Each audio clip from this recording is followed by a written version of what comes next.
Good morning, class 11th, Business Studies, Chapter 6, Partnership Organization. Today's topic is Partnership Deed, साझेदारी संलेख।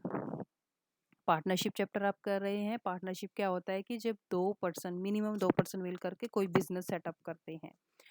तो partnership deed क्या होगा कि जो पार्टनरशिप है वो एक डीड पर, वो एक कॉन्ट्रैक्ट पर बेस होती है। अब ये कॉन्ट्रैक्ट जो है आपका रिटर्न भी हो सकता है और वो ओरल भी हो सकता है। पर जो अगर आप ओरल कोई भी कॉन्ट्रैक्ट करते हैं तो उसमें जो है मतभेद की ज़्यादा, लड़ाई होने की पॉसिबिलिटीज़ ज़्यादा रहती हैं। तो इसलिए हम उस कॉन्ट्रैक्ट को रिटर्न में कर लेते हैं, लिख लेते हैं उसको, ताकि जो क्या है उसका हमारे पास प्रूफ रह सके। तो ऐसे रिटर्न जो आपने एग्रीमेंट किया है उसे हम क्या कहेंगे? Partnership deed. और आप इसको आर्टिकल ऑफ पार्टनरशिप भी बोल सकते हैं। इसमें होता क्या है पार्टनरशिप डीड में या कॉन्ट्रैक्ट में? इसमें वो सारी इम्पोर्टेंट बातें, वो सारे कंटेंट इसमें लिखे होते हैं जिन पर हमारी पार्टनरशिप जो क्या है वो बेस्ड है। अब वो बातें क्या क्या हो सकती हैं? फर्स्ट क्या है इसमें? Name and address of the firm. पहला तो हमने उस कॉन्ट्रैक्ट में लिख दिया कि फर्म का नाम क्या होगा, उसमें उसका एड्रेस यानी कि फर्म जो क्या है वो कहाँ पर सेटअप होगी। अब फर्म का नाम दूसरी फर्म से मिलता जुलता नहीं होना चाहिए, जिससे कि कोई धोखा जो है वो लोगों को लग सके। और क्या कहा है कि इसमें जो सेंट्रल गवर्नमेंट या स्टेट गवर्नमेंट ने ऐसे नाम ना हो कि जिनकी परमिशन स्टेट गवर्नमेंट या सेंट्रल गवर्नमेंट के अंडर ना दी जाए। जैसे कोई आपने अपनी फर्म के नाम क्या गिना, तो क्विंग, क्वीन, रॉयल, एम्परर, या फिर आप क्राउन, एम्प्रेस, पार्लियामेंट, ऐसे नामों का प्रयोग आप नहीं करेंगे। दूसरा क्या है? Names and addresses of partners. जो भी आपकी पार्टनरशिप में जितने भी पार्टनर्स हैं, उनके नाम क्या होंगे, उनके एड्रेस क्या होंगे, वो भी आपने लिखने हैं। थर्ड चलेंगे ड्यूरेशन ऑफ पार्टनरशिप। ड्यूरेशन मतलब आपने पार्टनरशिप डीड में ये भी क्लियर कर देना चाहिए कि जो हमारी पार्टनरशिप है वो सर्टेन टाइम पीरियड के लिए है या फिर वो अनसर्टेन के, यानी कि लंबे टाइम चलेगी या फिर किसी स्पेसिफिक ऑब्जेक्टिव के लिए है। Fourth is scope of business. Business का स्कोप कैसा होगा? आप लोकल लेवल पर करेंगे, आप नेशनल लेवल पर करेंगे बिजनेस को, या फिर इंटरनेशनल लेवल पर करेंगे।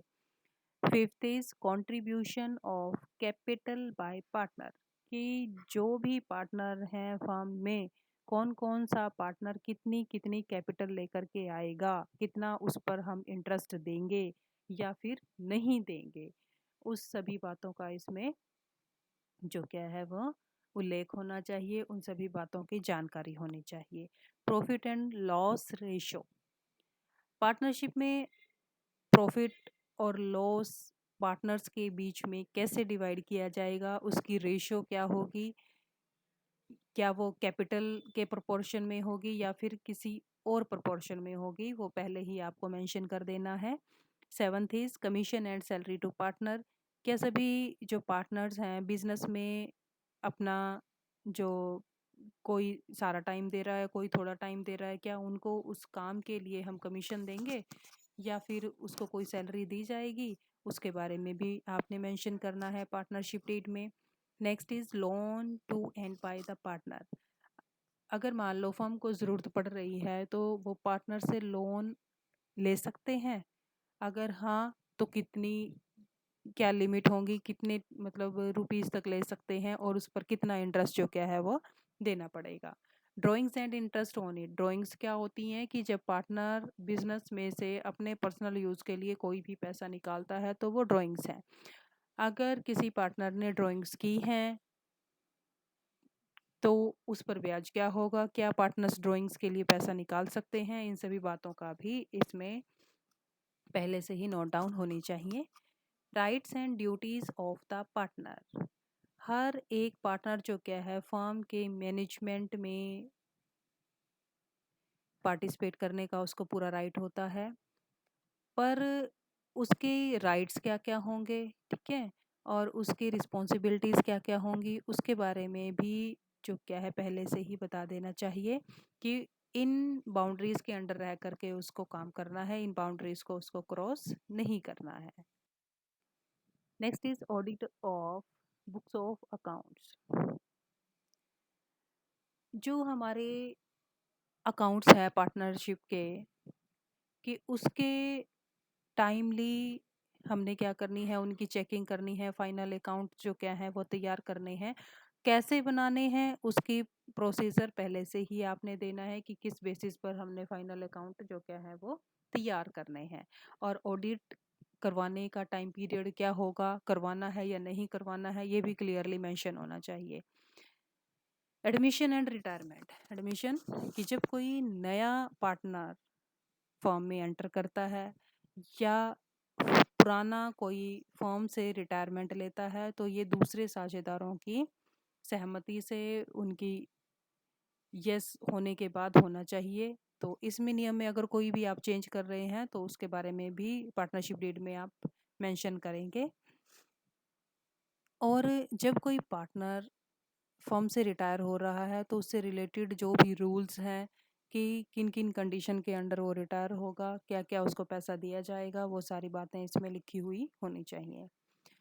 Violation of partnership rules. अगर कोई भी पार्टनर जो क्या है अपनी ड्यूटीज़ को पूरा करने में लापरवाही करता है, अपने काम में कोई भी लापरवाही करता है या फर्म के नियमों को नहीं मानता है, तो उसके विरुद्ध क्या क्या एक्शन लिया जा सकता है मेंशन होना चाहिए।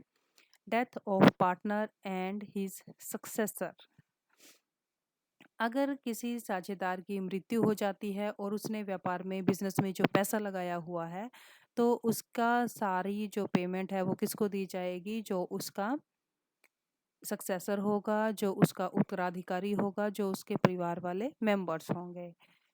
अगर उस पैसे को हमने बिजनेस में ही रखना है तो पार्टनर कौन होगा, जो उसके उत्तराधिकारी हैं, जो उसके सक्सेसर है, तो हम उनको पार्टनर बनाएंगे। तो ये भी इसमें पहले से ही मेंशन होना चाहिए। Dissolution of partnership.